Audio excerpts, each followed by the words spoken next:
Olá pessoal, bom dia. Eu sou o Omar, estou falando aqui do portal da OP.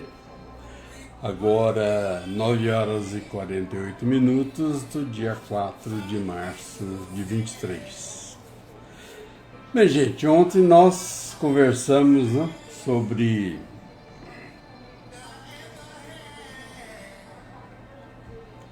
esforços dinâmicos, né?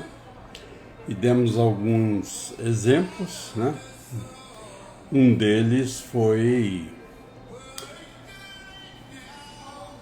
uma ponte lá próximo de Seattle, né? Que é a Tacoma. E ela teve problemas por ressonância, né? Então ela foi inaugurada e 40 dias depois ela se caiu. Ela entrou em ressonância e não teve como. Bem, gente, então dando continuidade ao nosso bate-papo, é um assunto, é outro assunto, mas é um assunto bem próximo do que a gente falou. É sobre análises, né, análises estruturais, mas eletrônicas. Então não dá para a gente comentar aqui em detalhes nada, porque o nosso tempo, nós temos 10 minutos para poder fazer uma pequena introdução ao assunto. Então o que a gente faz? Nós colocamos na nossa página vários artigos a respeito, né? Aqui desse assunto tem pelo menos uns 4 a 5 artigos interessantíssimos e a gente vai comentar de uma forma geral assim sobre eles, né?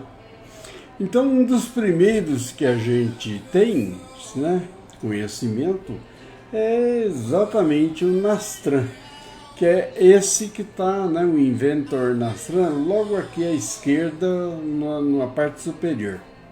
Abaixo você está rodando aqui uma prévia que a gente fez pelo Quai,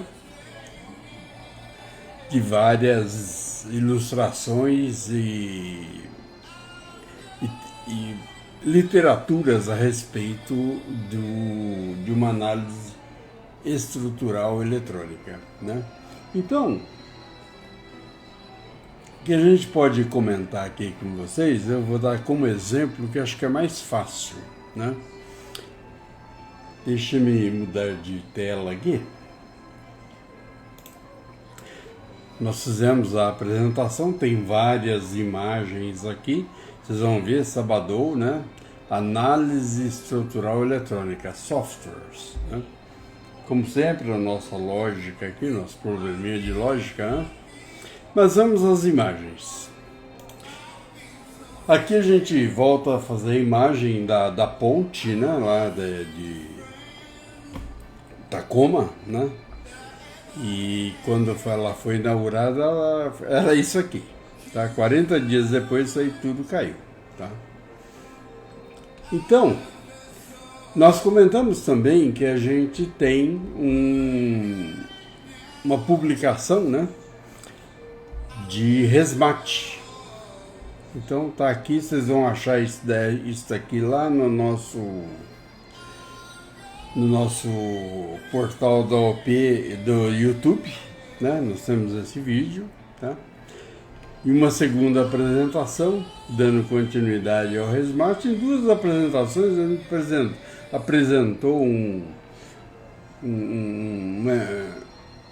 de uma forma bem simples, bem simplificada, que é o que vai servir para os projetistas, para os técnicos, ok? É o que eles precisam ter como entendimento, tá sempre ativo na mente, na memória, né?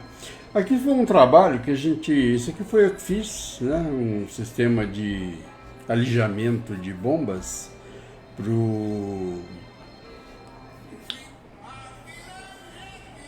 um avião militar, aqui o AMX, né? Mas o que interessou aqui, para a gente falar sobre essa metodologia, foi o trabalho com elementos finitos, né? Foi interessante, vocês estão vendo aqui tem uma bomba, né? E aqui esse é pilone. Isso aqui é o suporte para a bomba. Então tem dois ganchos aqui, que é o Eru, né, e seguram esse equipamento. O que acontece? Quando você... Vou mostrar na próxima figura. Esse equipamento, ele é preso, né, pelos ganchos do Eru que estão no pilone. O pilone, por sua vez, é preso por um espigão, que é exatamente esse aqui, ó. Tá fixado na estrutura da asa e preso. Só que ele pode girar, porque o avião, como faz várias manobras, vai para tudo quanto é lado, ele precisa ter um segundo ponto de fixação. Então é exatamente esse segundo espigão aqui, ele é fixado também numa longarina aqui, no Illustrator, só para poder comentar com vocês. Esse foi o primeiro trabalho que eu fiz de elementos finitos, não fui eu. Na época eu estava desenvolvendo isso daí, esse trabalho, e a parte de cálculo era feita pela engenharia de cálculo na Embraer, isso lá em 82, 83. Então eles tinham que desenvolver, para poder fazer o FTI, para a gente testar isso daí, com strain gauges, né? Mas ele tinha que saber qual que era o ponto de maior esforço.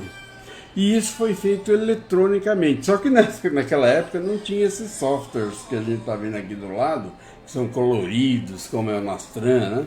Você tinha uma máquina de pontos, você gerava vários pontos sobre essa peça aqui, identificando-os, né? E aplicava uma força num determinado ponto, havia uma deformação da parte cristalina dessa construção. Vou explicar mais à frente para vocês. Então o que acontece? Foi esse o trabalho, tá? Então essa parte cristalina, ele faz, você pega um objeto e você divide em vários pontos aqui, em elementos, são elementos finitos. Aqui ele está num plano 2D, mas você tem ele num plano 3D. Os cristais que você constrói, a gente chama de cristal, são exatamente essas figuras, tá? Aqui está um exemplo bem claro de como ele é feito, olha. Ele subdividiu em 3D toda a peça, tá vendo? E ela fica exatamente desse jeito.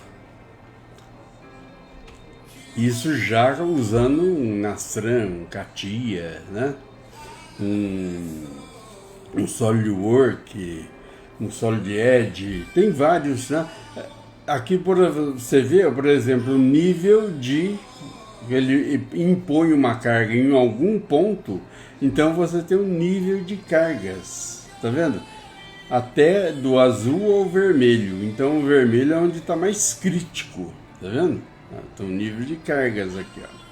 Então todos eles funcionam dessa forma, tá?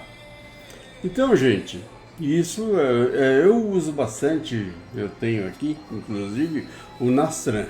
Mas no CATIA tem um excelente que eu gosto muito, né? No SolidWorks, apesar que eu não mexo muito com SolidWorks, né?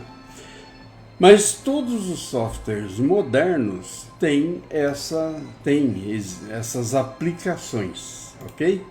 Então, para a gente simplesmente concluir o trabalho, eu vou mostrar aqui para vocês, né? Os vários softwares, né? A gente pôs um leque de opções para análise de esforços. Então aqui são referências, existem mais artigos que vocês vão encontrar aí no Google, principalmente no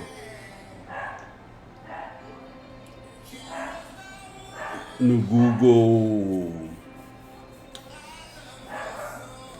me fugiu o nome agora, para educação, tá?